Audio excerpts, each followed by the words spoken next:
Էդուարդ Աղաջանյան։ Շնորհակալություն։ Պարոն Վարդևանյան, դուք գիտեք, որ օրենքով նախատեսված է, որ ազգային ժողովի նախագահությունը բաղկացած է 4 պատգամավորներից, որոնցից 1 ազգային ժողովի նախագահն է եւ 3 տեղակալներ, եւ օրենքով սահմանված է, որ այդ 3 տեղերից 4 տեղից 3-ը հատկացվում է իշխանական ֆրակցիային եւ մեկը ընդդիմությանը, սա օրենքով նախատեսված դրույթներ են եւ ձեր ֆրակցիան դեմ է քվեարկել մեր բոլոր տեխնացուներին եւ տրամաբանական է եւ բարձ բոլորից, որ եթե մենք ձեզ դեմ քվեարկենք, ըստ էության կառաջանա ճգնաժամ եւ չեք կարծում արդյոք, որ ավելի սոլիդար կլիներ, հաշվի առնելով, որ մենք ուզած պետք է ձեզ քվեարկենք հակառակ պարագայում խնդիրը առաջանալու, դուք եւս մեր տեխնացուներին կողմ քվեարկեիք։ Սա առաջին հարցը։ Երկրորդը,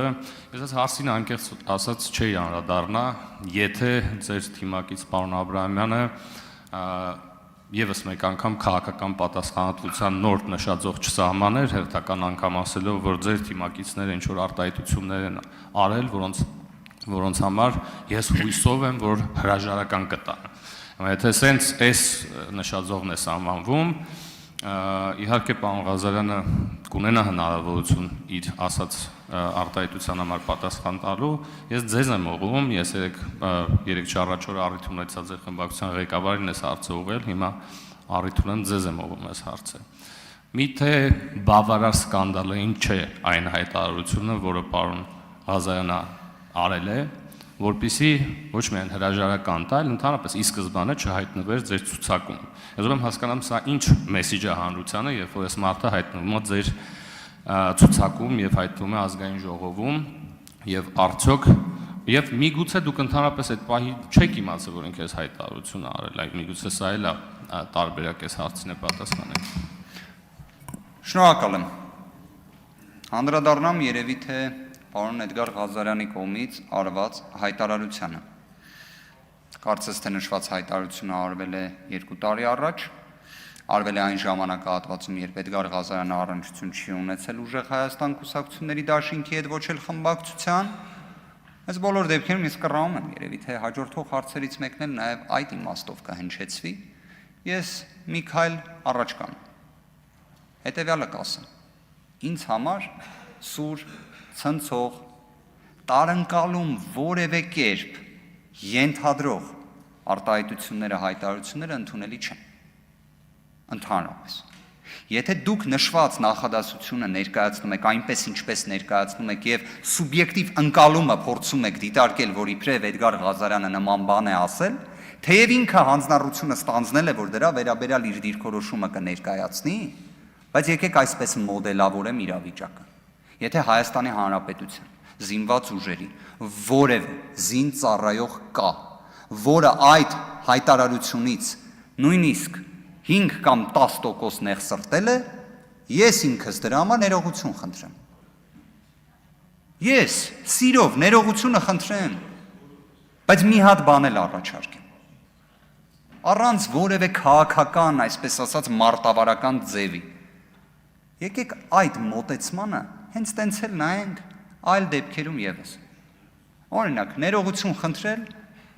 զոհված զինծառայողների ծնողներից, որոնց ոստիկանության բավականին հաղթանդամ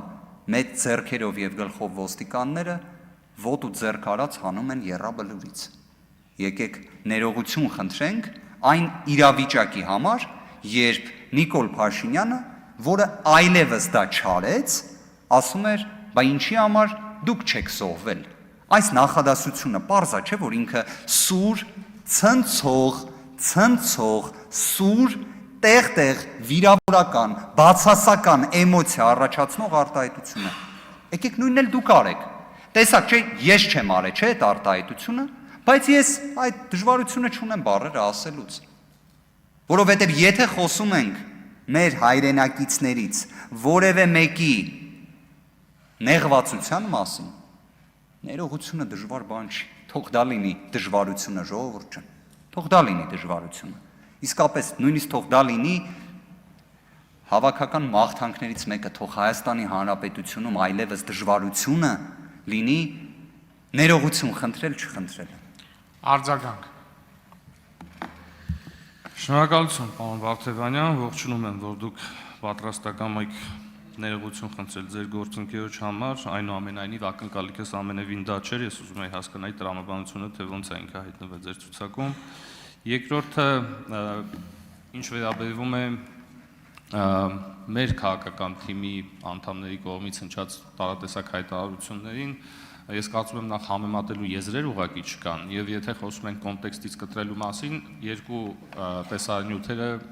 առկա են եւ մեր հանրությունը կոնտեքստներին երկուսին էլ կարող է ծանոթանալ։ Եվ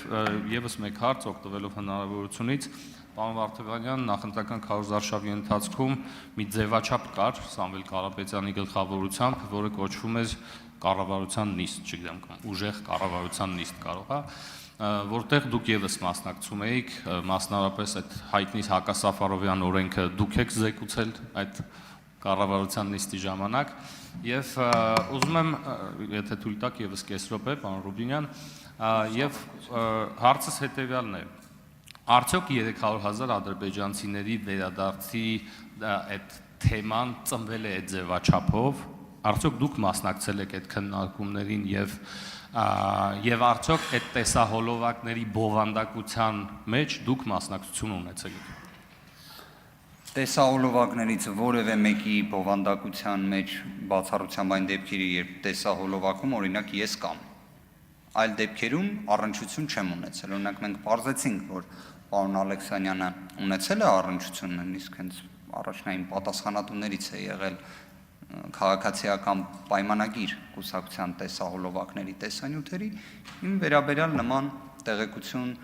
լավ է կամ վատ է չեմ կարող հայտնել։ 300,000 ադրբեջանցիների հետ կապված հարցը շատ հետաքրքիր է, որ ազգային ժողովի նիստերի դահլիճում նույնիսկ առաջինը մենք դրա մասին չենք խոսել։ Առաջինը դուք եք դրա մասին խոսել, քաղաքացիական պայմանագիր խմբակցության падգամավորները, բայց մի հետաքրքիր մարտավարությամբ անպայմանորեն գալիս եք դրա մասին խոսում եք ու ասում եք սրա մասին չի կարելի խոսել։